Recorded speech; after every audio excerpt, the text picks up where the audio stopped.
You're listening to Southern Fried Sports with Travis Reier on Tide 100.9 in Tuscaloosa. Southern Fried Sports with Bama Online senior analyst Travis Reier on your home for Alabama sports. Tide 100.9 and streaming on the Tide 100.9 app.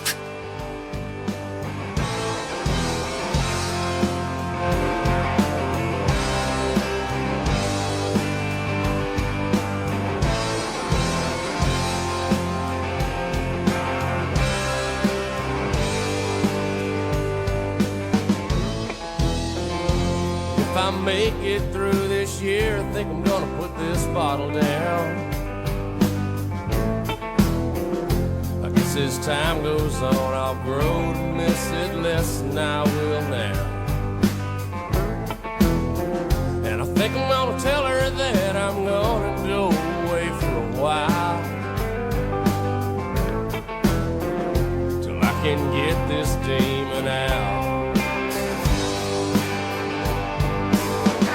It is 11 a.m. on a Friday morning. It is time once again for Southern Fried Sports, right here on your home for University of Alabama Athletics, Tide 100.9 FM. Travis Reier, senior analyst for BamaOnline.com, with you each and every weekday morning from 11 a.m. until noon. The show, as always, brought to you by Peterbrook Chocolatier out there at 1530 McFarland Boulevard North in the Indian Hills section of Tuscaloosa. The Chocolate Lady brought home some of that dark chocolate almond bark. She brought it home for the quality control manager there, yours truly, at Peterbrook Chocolatier. And I can confirm that it is of absolute great quality. I can confirm that for you on a Friday morning. The dark chocolate almond bark.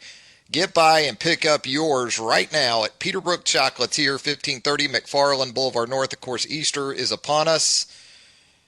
Any Easter basket is a great Easter basket, okay? Any and all Easter baskets are fantastic, but take your Easter basket maybe to a little higher level with some help from the great folks there at Peterbrook Chocolatier. Joined on the program by executive producer Jacob Harrison, who together we combine to form the 60-bit Woo! Of Sports Talk Radio. Jacob, you ready for another big sports weekend, my guy? Always ready for another big sports weekend. Ready to see how things are going to shake out for the basketball team and the softball team to pick up a few more wins. Yeah, and your Pittsburgh Steelers signed Grandpa Ben. Got a new deal done with Grandpa Ben Roethlisberger up there. How about that? That almost feels ceremonial at this point, you know? Is Ben really going to bounce back after that 2020 performance? That feels ceremonial to me at this point, Jacob. Tell me why I'm wrong, Jacob. Well, because it freed up $15 million in cap space, and the Steelers at least have an opportunity to go sign somebody to protect him so that he could throw the ball more than 6 yards down the field at any given time. Because that was really the biggest crux of the issue last year. Even though the offensive line was full of big names, they were all in the twilight of their career and just weren't getting the job done in any regard. So hopefully that's where they go with that 24th overall pick, too. You've been begging and pleading for the Steelers to acquire a former center from the University of Alabama, and I see where they fulfilled your wishes yesterday with J.C. Hassenauer. How about that, Jacob? You wanted an Alabama center. You've been pleading for an Alabama center. There you go, J.C. Hassenauer. Well, he started 2 games last year, looked okay, but I'm thinking we need a real starter right there. I give it up for JC, man. JC was a guy that was mostly a depth provider at Alabama. Just hung in there. I think by the end of the 2017 season, he was in that starting lineup and still in the league. So all the kudos, all the credit in the world to JC Hassenauer. I hope he sticks up there in Pittsburgh for a little while longer anyway. Look good in those two games, at least. Yeah. Are we still temp lining it here on the station? We still 409? Yes. All right, 205-409-7877. That is the Peterbrook Chocolatier studio line. If you would like to check in with us, as Jacob alluded to, a big weekend for Alabama athletics. Shoot, you've got a gymnastics meet tonight over at Coleman Coliseum that's going to have SEC championship implications where the regular season is concerned, the top-ranked Florida Gators in town tonight to take on the Alabama Crimson Tide. Alabama ranked 6th in the nation right now. Florida top-ranked, as we told you. And Florida undefeated in Southeastern Conference gymnastics action so far this season. The Crimson Tide will have a chance to spoil that perfect season, perfect regular season perhaps, for the Florida Gators over there at Coleman. Florida, I checked on it, you're probably going to need to be around a total of 198 tonight, at least, if you're Alabama. Now, it helps that you got them in your home gym, but the Florida Gators an absolute machine. Couple of meets, they've been well over 198. Alabama, of late, has been into the 197s, so it may take a season's first 198 plus for the Alabama gymnastics team to knock off the Florida Gators over there. Alabama baseball on the road, we told you all week, we're jealous. We're jealous because Alabama baseball is in the home this weekend.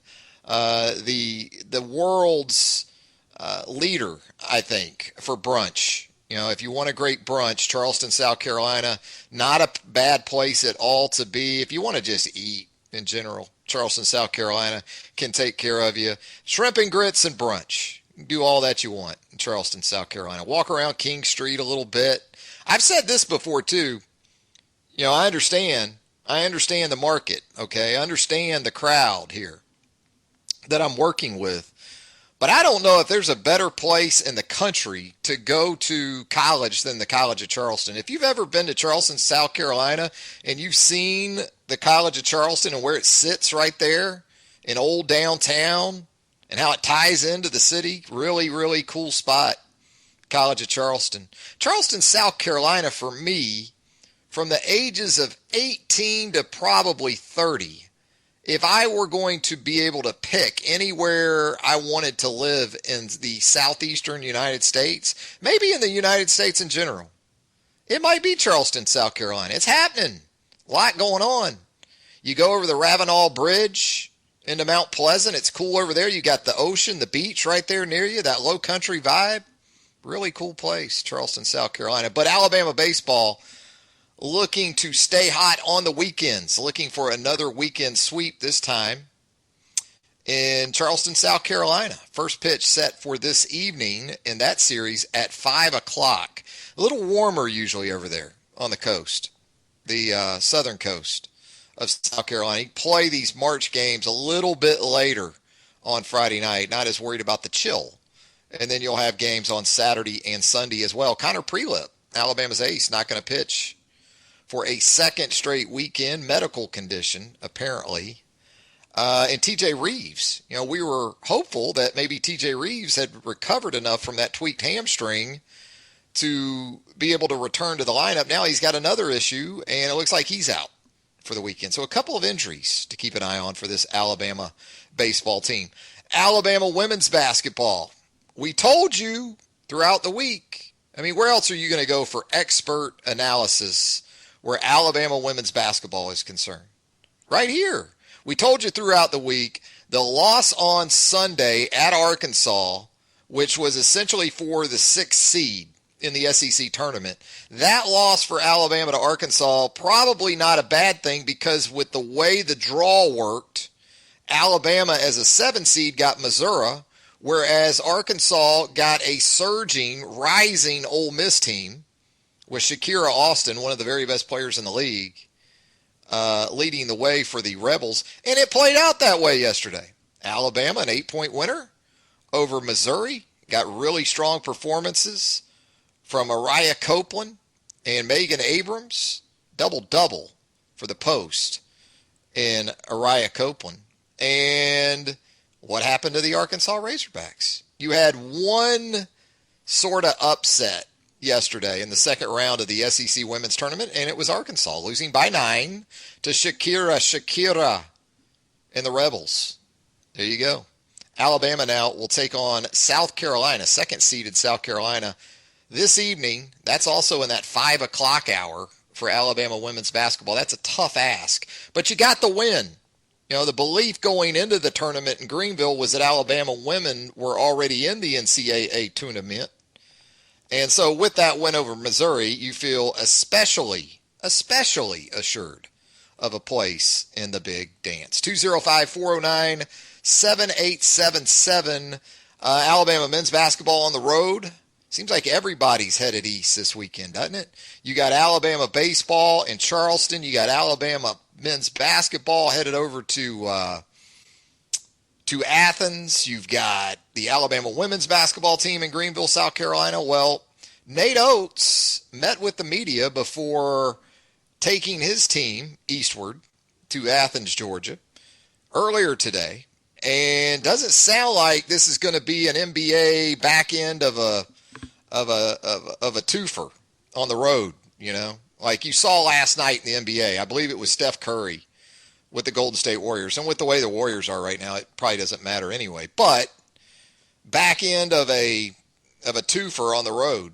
I think the Warriors were in Portland the night before and then headed to Phoenix on the back end of that.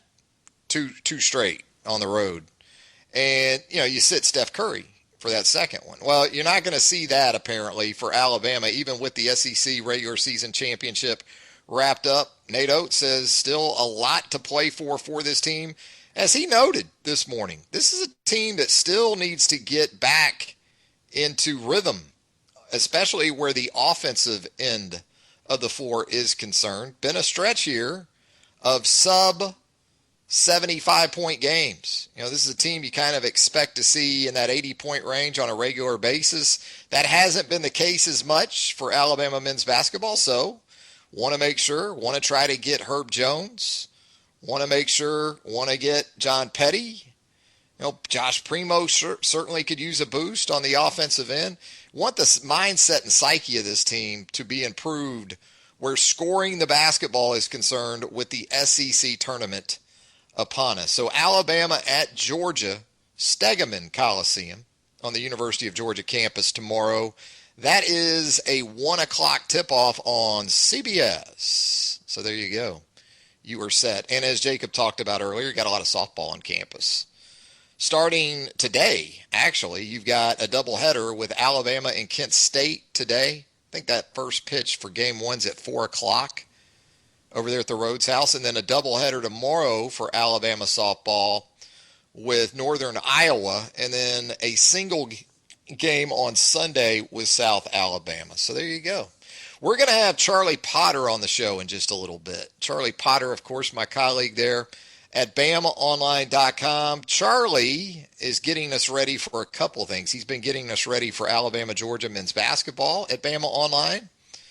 Here in the last day or so. And he's also, along with myself, continued to prepare Alabama fans for upcoming spring football practice at the Capstone. So we'll get into some spring football previewing with Charlie Potter, some hoops as well.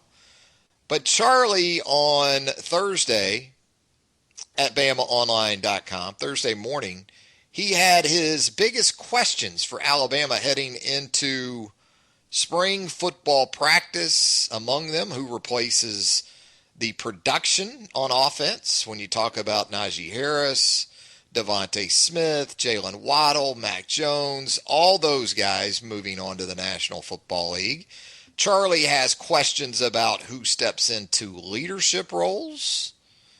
I think there's more of an offense for more of a reason for that on offense than anything else. I mean, I've said this, we talked about this. I can't recall another Alabama team who had 4 permanent captains and they all came from one side of the football.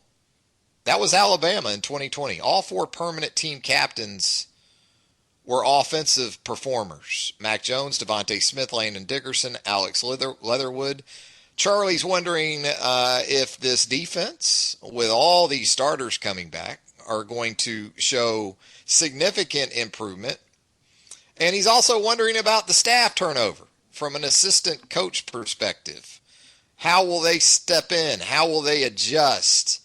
You've got some guys that certainly are long in the tooth when it comes to experience when you consider Bill O'Brien, Doug Marrone, that tandem coming down from the National Football League.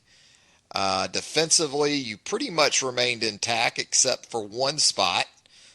Tight ends and special teams with Jay Graham is going to be a new situation. Rob Gillespie with those running backs. And then again, on the defensive side of the ball, Jay Valai is in there as your cornerbacks coach with Carl Scott making the jump up to the National Football League. So a lot to get into with Charlie coming up in just a little bit. Pops coming up later in the program. You just never know what you're going to get with Pops, who remains wildly popular with the listenership. I can't explain it. I don't really know what the reason for it is, but it's hard to go anywhere without folks asking about Pops. Asking first and foremost, is he fictional? Is he actual? Is he for real? And I have to assure them that this guy he's the real deal. And so we'll check in with Pops coming up a little later on a Friday edition of Southern Fried Sports as well. Back with Charlie Potter first, though, when SFS returns on Tide 100.9 FM right after this. From the University of Alabama, this is Crimson Tide Today. It's a daily update on Bama sports, and it's brought to you by Everwood Treatment Company, the official treated lumber of Alabama athletics. Everwood, wood treated right. Hello again, everybody. I'm Roger Hoover.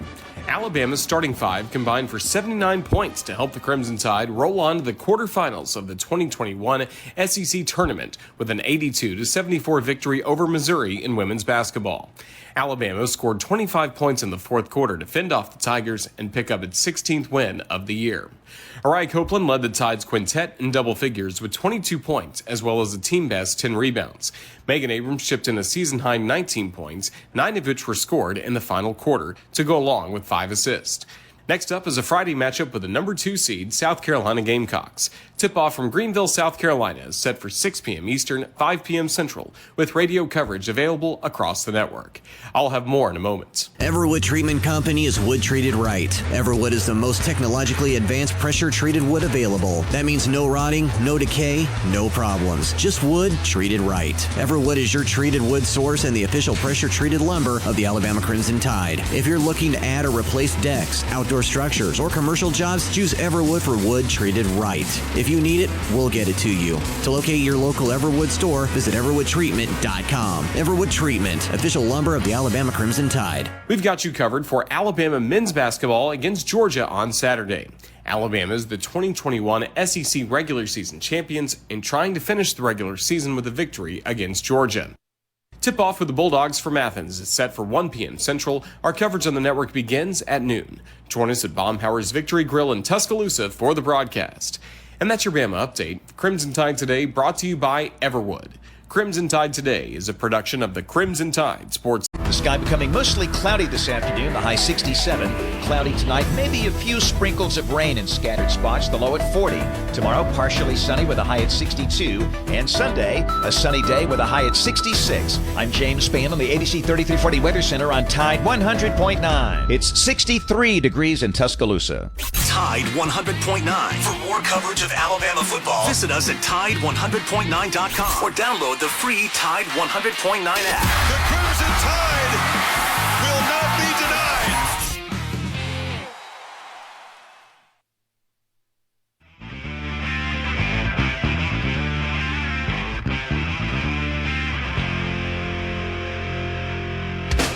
Never too soon to be through. Can't do too much too soon. Too much for me, too much for you. You're gonna lose in time. Don't be afraid to show your friends that you learn inside. Wait for the life, don't hide behind your false pride. It's a lie, you're lying. If you see me getting mad, if you see me getting high. Back with more of a Friday edition of Southern Fried Sports right here on Tide 100.9 FM. Travis Ryder, senior analyst for BamaOnline.com, with you each and every weekday morning from 11 a.m. until noon. The show, as always, brought to you by Peterbrook Chocolatier, and it is that time on Friday.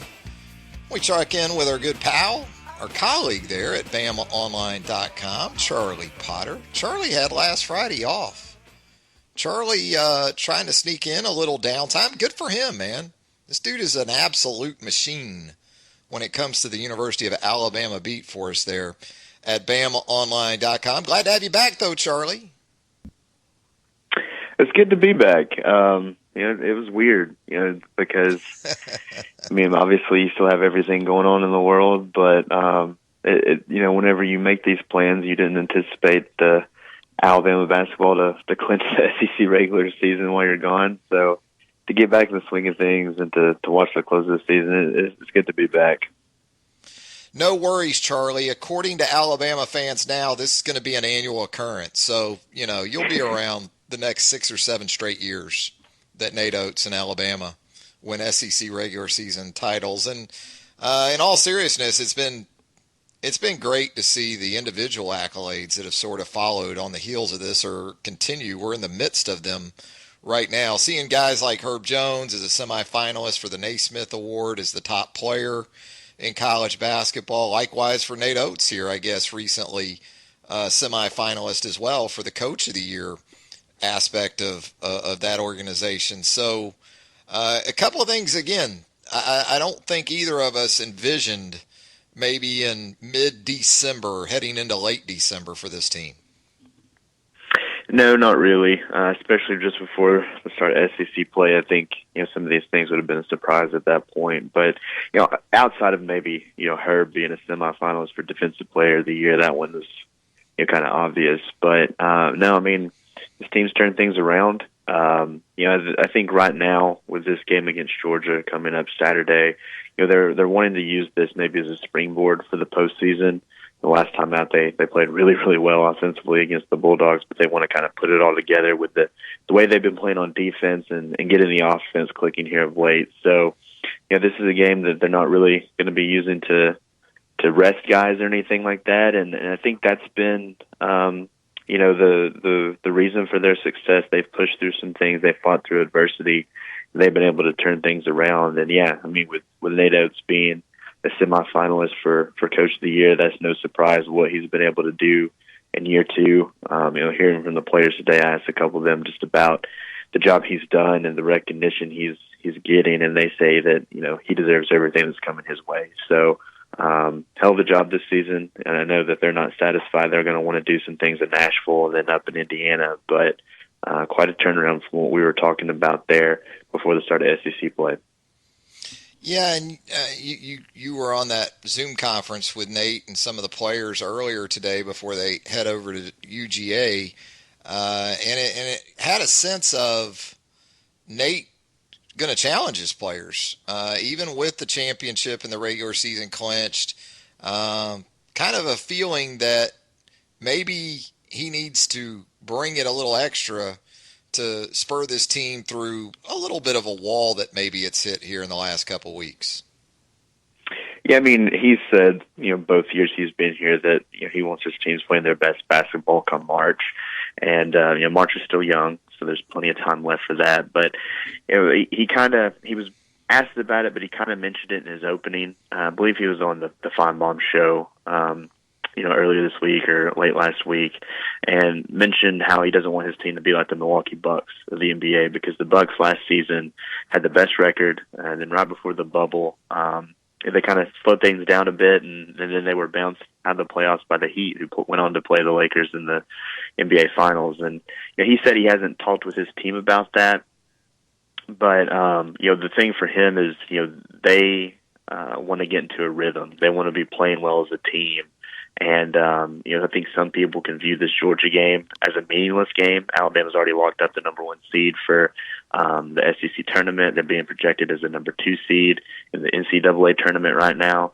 But, they don't think it's meaningless. Nate Oates doesn't think it's meaningless. He wants them to get back to playing well. And like you said, kind of get past this wall that they've hit and play well on both ends of the floor at the same time, because they've had good defensive nights, they've had good offensive nights, and so they want to kind of push through that and kind of get on a roll before this postseason starts. So that was really the big takeaway from that media availability a little bit ago, and I think that's kind of the MO for this game. Is it's not meaningless. They can use this as, like I said, a springboard for the postseason, and that's the plan for them going forward. We're just a couple of Fridays away, I guess, from the start of spring football at the Capstone, and on Thursday, you did a really nice overview of some questions for Alabama football heading into this stretch of practices spanning the next month or two. And I mean, you started with, I think, the top question on everyone's mind, and that's who and how do you go about replacing all the departed production when you consider Mac Jones and Najee Harris and Devontae Smith and, Jalen Waddle and, even some of the issues that you have up front to address with not only some key interior pieces moving on in Landon Dickerson and Deontay Brown, but you got to replace at least one tackle, one tackle for sure with Alex Leatherwood moving on. So we say all that, Charlie, to understand that it starts at quarterback and the expectation of Bryce Young being the next guy, but perhaps he gets a push from Paul Tyson. And what exactly do you think we might see even from Jalen Milroe as an early enrollee? Yeah, I mean, the offense is just going to be so fascinating to see how it plays out. And you have to replace 8 starters, and I think the competition at offensive line and wide receiver is what I'm most intrigued to see how it plays out. But, of course, the quarterback position is going to get a lot of attention, and rightfully so. I mean, Mac Jones had an outstanding season, and there's just not a lot of experience in that room, coming back. And I know Bryce Young played some as a true freshman, but because you're facing an all-SEC schedule, he didn't get the opportunities against, some non-conference teams where Alabama had a big lead late. So I think that the spring is very important. It's great that they're getting this opportunity. And I do think Bryce Young is going to be at the front of the line. I think the fact that we saw him as the only other quarterback in the game last year tells you, what the coaching staff sees in him. But I think it would be good for Alabama to get some push from guys like Paul Tyson and maybe even Jalen Milroe.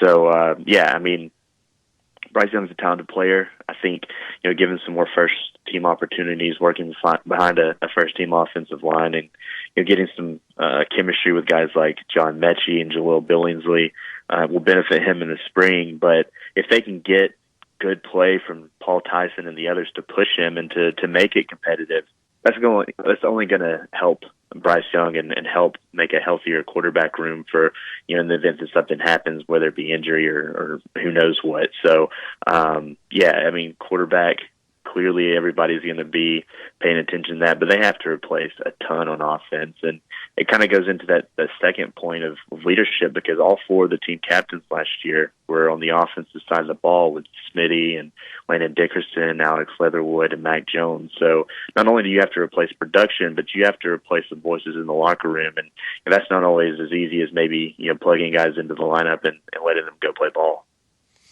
Offensively, it's not just even that the top guy is moving on, and you said it, from a leadership perspective offensively, every area of that unit in 2020 had a veteran voice leading the way. Miller Forrestall with the tight ends, Devontae Smith at wide receiver, Najee with the backs, Mac obviously at quarterback. The offensive line, you had Landon Dickerson, Alex Leatherwood, Deontay Brown.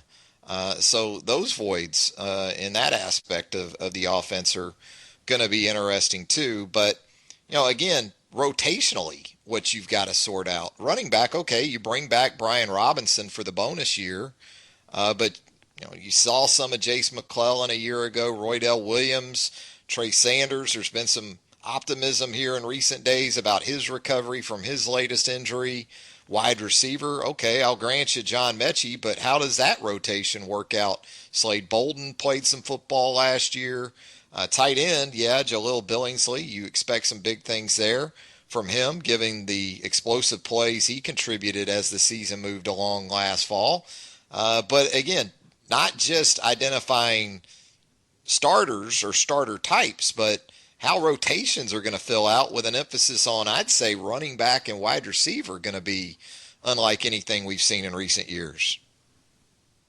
Yeah, I mean, that's true, because, receiver, we just didn't see a ton of rotation. At the beginning of the year, it was Devontae Smith, Jalen Waddle, and John Mechie. And then when Waddle went down, we saw Slade Bolden kind of step in. But we kept waiting on a guy like Javon Baker to make an impact, and he never did. I think he's someone that could benefit from a spring Same goes for guys like Trayshawn Holden and Zaire Jones-Bell.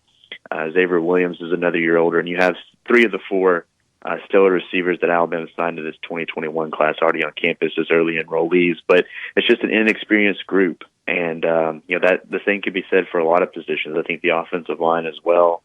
You got guys like Evan Neal and Emil Ekiyor coming back. Chris Owens is coming back for an extra year, and he can play at several positions. But outside of that, really, a lot of guys haven't played a ton of first-team reps. I guess you could throw Kendall Randolph in that mix as that pseudo tight end, but there's just not a lot of experience and veteran presence at those positions, and that's just plugging in the starting lineup. Like you said, the depth, I think, is also an area that they're going to have to find some guys to step up at running back. You got to wonder what the timetable is for Trey Sanders. He's running on that anti-gravity treadmill, but that hip injury, it takes some time to come back from. And I think they got some good things from Jace McClellan and Roydell Williams last year. They benefit from getting a guy like Keelan Robinson back.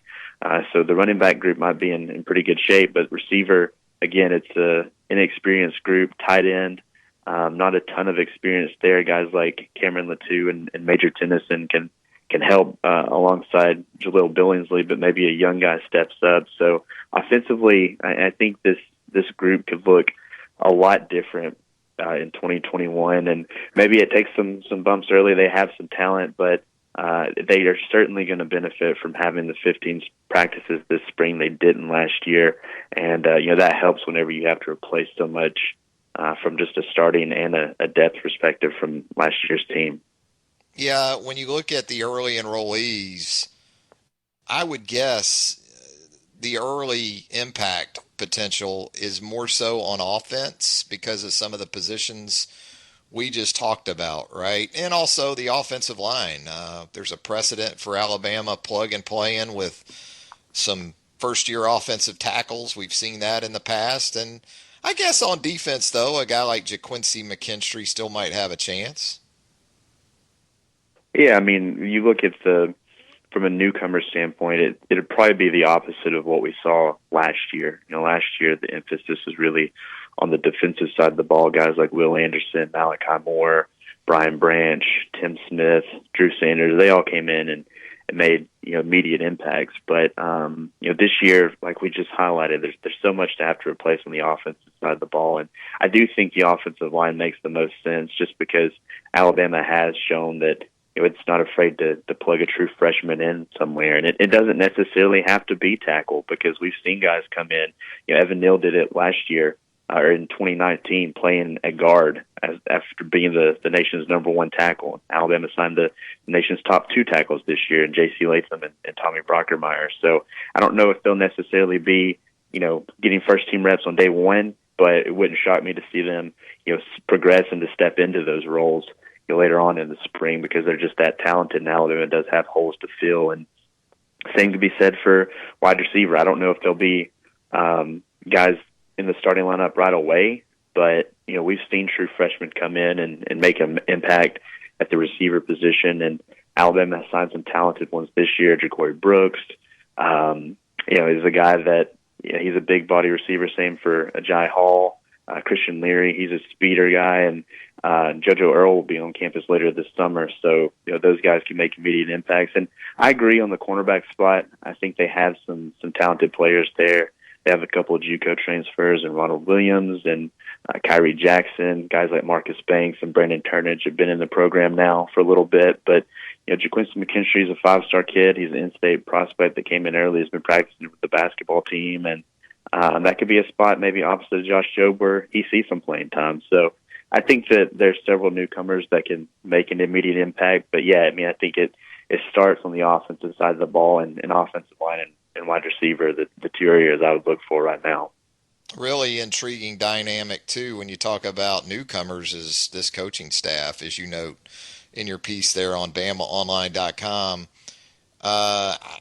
You just don't see 2 former head coaches in the NFL from the previous season taking on assistant coaching roles in college football, but that's what Alabama has with Bill O'Brien as the offensive coordinator and quarterbacks coach coming in. Doug Marrone taking over the offensive line from Kyle Flood. Again, most of this, like the turnover in talent involving the offensive side of the ball, but as we talked about JaQuincy McKinstry at corner potentially, there's going to be a new voice there as well. Yeah, I mean, the coaching staff, it's almost a yearly storyline. They're going to be adding new guys. Of course, last year they didn't have a ton of turnover. You only had Freddie Roach coming in along with the strength and conditioning coaches. But this year, you have a lot of turnover, and it's not just on the field positions. It is analysts and GAs, guys that are going to be working with these guys behind the scenes. And but I mean, of course, the on-field assistants are going to get a lot of the attention, and to replace a coordinator, an offensive line coach, a running backs coach, and a tight ends coach / special teams coordinator. It's going to take some time to adjust. Of course, they're not coming in and bringing in new systems. The coaches themselves are also having to adjust to doing things Nick Saban's way. So it's another reason why these spring practices are so beneficial. You have those 12 practices and the 3 scrimmages. Those scrimmages themselves, they allow the teaching to kind of manifest itself and to allow those guys to be on the field and learn what they've or to use what they've learned from the coaches and to use it in a game-like situation. So that's critical, really, whenever you have so many new voices in the headsets on the sidelines. And I think that it's not going to be something that's going to be a big storyline. Nick Saban's excited about this group. I'm sure he's going to have a lot of good things to say about the staff, but it is an adjustment period. It's worth mentioning. And, it'll be interesting just to see. I know the 8A game will be vanilla, but just to see, what kind of new wrinkles Bill O'Brien brings in and how he adjusts to working with the quarterbacks, because that's going to be of big time importance because of the changeover of position. So, new coaching staff, they have to adjust, but I'm sure they'll be able to get the job done. How about this scenario, thinking about A-Day on April the 17th? 2 former AFC South head coaches as A-Day head coaches at Alabama. Maybe you put Doug Marrone and our Jags on one sideline, and then you have Bill O'Brien on the other. Wow. That would be a flex right there, Charlie, if Nick were to do that. That's a real flex. Yeah, isn't it? It'd be just like the Senior Bowl where you have the 2 teams coming in to coach those guys, basically, because you have all the top talent in the country. Now you have 2 former NFL head coaches. So, yeah, that would be crazy. And honestly, I haven't thought about that either up to this point, but I would be shocked if that's not how it shakes out. Nick's got a flex on him, doesn't he? I mean, he's got to. He's got to do that. You got to flex on him with Bill O'Brien and Doug Marrone as your A-Day head coaches. All right, Charlie, always great stuff with you. Always appreciate you here on the program. Certainly love the work you do for us, with us at BamaOnline.com. Charlie Potter, we'll talk to you next week. All right, man. Thanks for having me. There he goes, Charlie Potter. If you haven't already, give him a follow on the Twitter also, at Charlie_Potter. Potter. Yeah, Nick's got to do that for the spring game. Absolutely. Marrone and O'Brien. One coach in the crimson, one coach in the white, in an old AFC South matchup. Back with more of Southern Fried Sports on a Friday right after this. Hey. You're listening to Southern Fried Sports with BamaOnline.com senior analyst Travis Reier on your home for Alabama sports. Tide 100.9 and streaming on the Tide 100.9 app.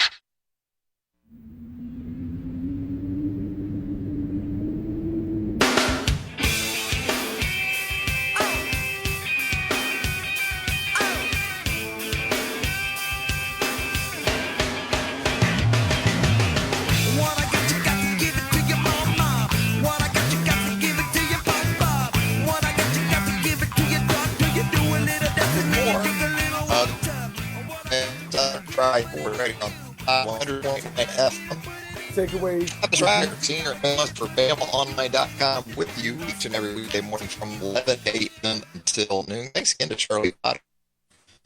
My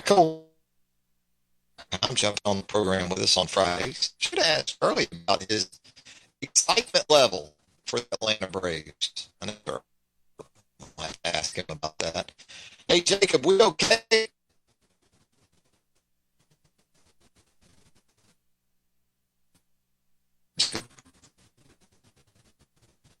connection's hopping out, man. Yeah, I'm having some traffic. Here's what we're going to do. We're going to step aside for a final break. When we come back, it'll be time for Pops on Friday here on Southern Fried Sports, presented by Brooke Chocolatier. Pops more right after this. The biggest. The sky becoming mostly cloudy this afternoon, the high 67. Cloudy tonight, maybe a few sprinkles of rain in scattered spots, the low at 40. Tomorrow, partially sunny with a high at 62. And Sunday, a sunny day with a high at 66. I'm James Spann on the ABC 3340 Weather Center on Tide 100.9. It's 64 degrees in Tuscaloosa. The flagship station for Alabama Crimson Tide football. Alabama touchdown. Only on Tide 100.9 and streaming on the Tide 100.9 app.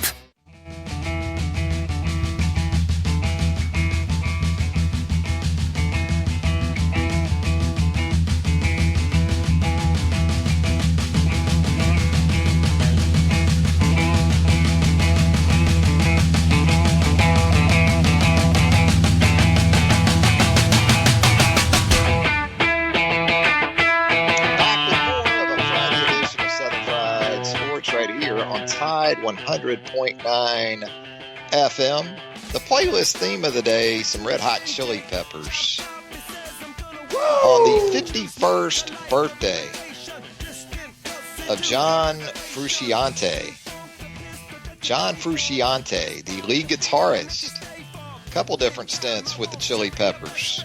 For John, he turns 51 today. I take it Jacob Harrison is in approval of the RHCP playlist. Is that correct, Jacob? Yes, sir. All right. It really brings as long out as the it's 90s, good with baby. Jacob. Yeah. As long as Jacob's good with it. That's all that matters here on the program. You know, we were talking some offensive line in Alabama with Charlie Potter there. And got an interesting situation down in Jacksonville with the Jaguars because the Jags are in a position of needing to make a decision on former Alabama offensive tackle Cam Robinson. It's to that point here at the end of Cam's first contract with the Jaguars where the Jags either need to re-sign him or they're going to have to tag him or they just let him walk. So there's talk down there in Jacksonville that the Jags would like to get a new deal done with Cam. I'm not sure the Jags want to go mid-teens millions per year for Cam. I think they would like to go more in the neighborhood of 10. So we'll see how those negotiations progress. The thing Cam's got going for him, Jacob Harrison, you can chime in on this too. It isn't exactly a loaded left tackle market in free agency, I don't think, this time around. And even when you look at the NFL draft coming up, I'm not sure there's an abundance of slam dunk left tackles that are out there. So while Cam has had his ups and downs in Jacksonville, he's still in a pretty good spot. Let's ask Pops about Cam Robinson and the Jacksonville Jaguars. Pops, what do you think? Think Cam Robinson hangs around in Jacksonville? He's not doing real well on the radio down here. On the radio? What's he doing on the radio? Yeah, the sports talk radio is talking like Cam's gone. You know. Oh, okay. Yeah. Yeah. They're talking about Trent Williams, the free agency and what have you. Trent Williams. And yeah. And I'm sitting there going, gee, Manette, I mean,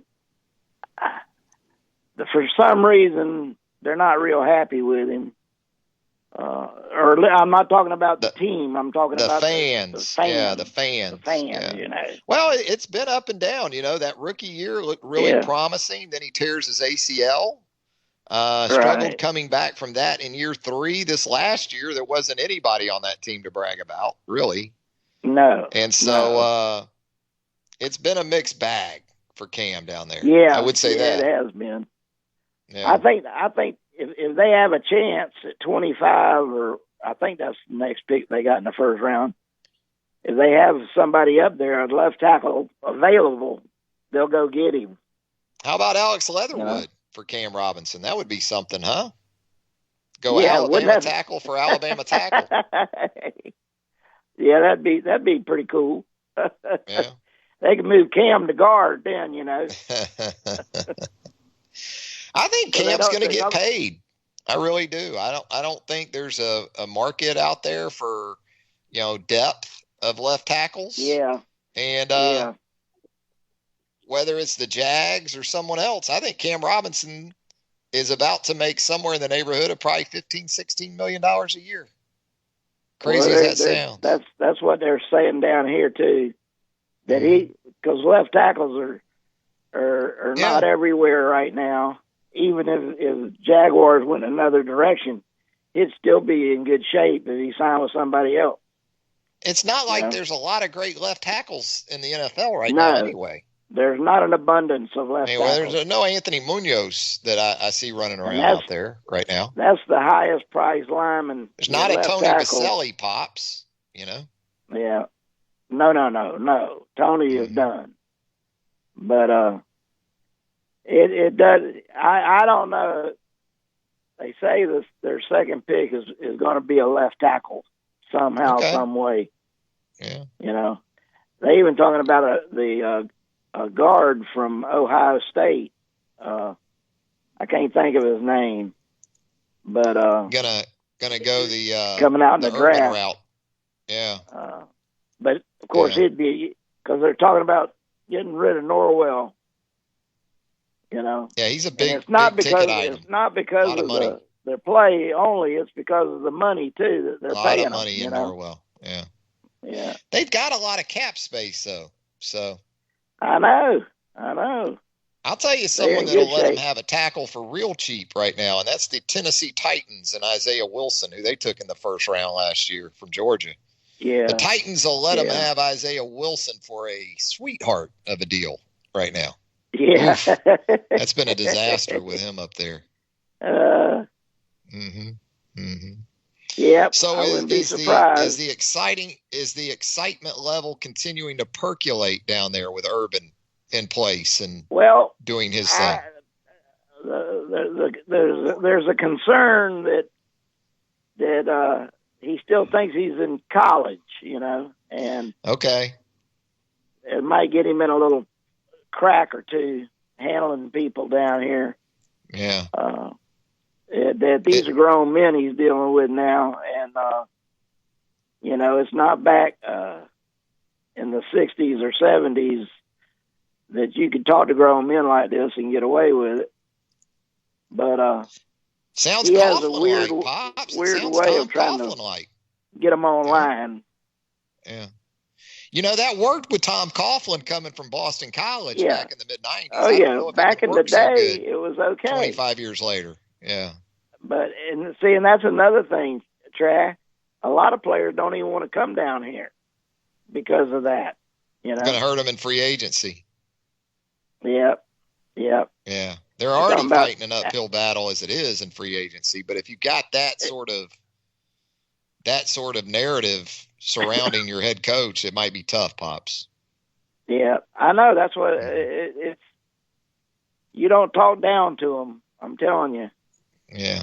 Yeah. And Yeah. he's starting. He's leading his tenure here on the wrong foot, I think. You think? Oh, wow. Mm-hmm. Maybe Trevor Lawrence, Pops, will be so good it won't matter. How about that, Pops? Yeah. Yeah. I mean, we just hope he can get his left shoulder healed up all right. That's Yeah, he's going to be fine, Pops. Going to be fine. What about? They I gonna worry pick more. Alex I Smith worry up. more about Urban running him too much in Urban's offense. Urban will run that quarterback, and if he's sticking to his college ways, he's going to run. He's going to try to run Trevor Lawrence some, Pops. Well, he might surprise some people with picking up an old friend of his to do the running. But We talked about Tebow but last week. I wouldn't. I don't know if running Trevor would be a good idea. Is the Tebow talk in the gaining pros? momentum In the pros down is there? a little different. Is the Tebow talk to the Jags? Is that gaining momentum down there? Oh, I I don't know. I don't. Yeah. I haven't paid much attention to it, but I wouldn't be a bit surprised. It wouldn't surprise me a bit because they're tight. That's for sure. Been a lot of talk up here, Pops, about Tua or Mac Jones. Tua or Mac Jones. You know, a couple of the wide receivers, Devontae Smith and Jalen Waddle, have apparently chimed in on that topic. And both of those guys went with Mac Jones over Tua, Pops. Well, Mac Jones throws a beautiful pass that a receiver would love. He doesn't try to knock you over with it. He just lays it out there for you and lets you run get it. And it makes a big difference to a receiver. There's no doubt about that. But and Mac can certainly fit in a lot of places right now. And Brady has proved that in the Super Bowl. You know, you don't have to be that mobile. Hey, Pops, if you would have just been 5'9", would you have been a quarterback in high school, you think? Just a little bit taller, Pops. The coach tried to make me a quarterback at 5'6". Oh, wow. But when I put pads on, and it was like I had somebody on my back. Oh, Lord. That you were changed in a hurry. Eddie LeBaron of your time. Well, I never played tackle football till I got to high school. Okay. You know? And I didn't know what it was like to wear pads, you know. And oh my goodness. But the coach thought I wasn't going to have any problem at all. He had already set me down in the gym and gone over the playbook and everything else. Our quarterback, he wanted him at running back. Beaver Lanier. But it didn't take but a practice or two, and I couldn't get off the field. I was so wore out. That punting looked good to you, didn't it? Yeah. Well, I mean, I thought I could do it too, but I wasn't used to wearing pads. Yeah. At all. What do you got for lunch? You got that chicken salad today, Pops? Well, Nana just went and bought me some Smiling Bob's smoked fish dip. Oh, wow. Yeah. Yeah. Is that trout? Smoked fish Is that trout dip in there? on my crackers. Saltine crackers. Okay, well, that'll work. Your daughter-in-law is dragging me down to South Louisiana after this program to get those redfish tomorrow down there. Hey, the girl, it doesn't surprise me a bit. She loves to get after those redfish, so maybe I'll have some of my own after the weekend. I guarantee you she'll catch more than anybody in the boat. Well, she'll take it more seriously, for sure. I know. All right. Well, have a good weekend, Pops. All right, man. We'll talk at you later. See you, Pops. There goes Pops. He's going to have a little fish dip with crackers for lunch. How about that? That's going to do it for a Friday edition of Southern Fried Sports. Thanks to Pops. Thanks to Charlie Potter. Thanks to Jacob Harrison for producing the show. Friday Lunch Whistle, Southern Ale House, 1530 McFarland Boulevard North in the Indian Hill section of Tuscaloosa. Check them out. Celebrating that 7th birthday out there in the Indian Hill section of Tuscaloosa. We are so grateful, so thankful for the presence of Southern Ale House, 1530 McFarland Boulevard North. Until 11 a.m. on Monday, have a great weekend, everybody. Thank you for